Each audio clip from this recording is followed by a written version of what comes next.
தேவனும் சரி, எல்லாருமே பூமியிலிருந்து உண்டானவங்க தானே. பூமிக்குரிய தன்மையிலிருந்து அவன் பூமிக்கு அடுத்தவைகளை யோசிக்கிறான், பேசுகிறான், போதிக்கிறான்.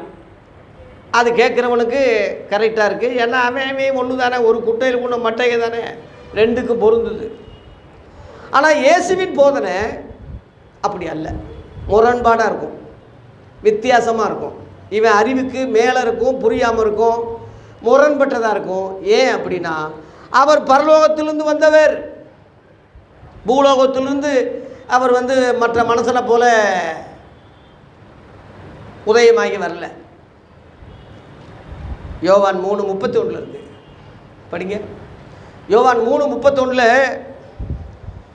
யோவான் சாணகன் சொல்கிறான் இந்த வார்த்தையை. இப்போ நான் சொன்ன வார்த்தையை யோவான் சாணகன் சொல்கிறான். உன்னதத்திலிருந்து வருகிறவர்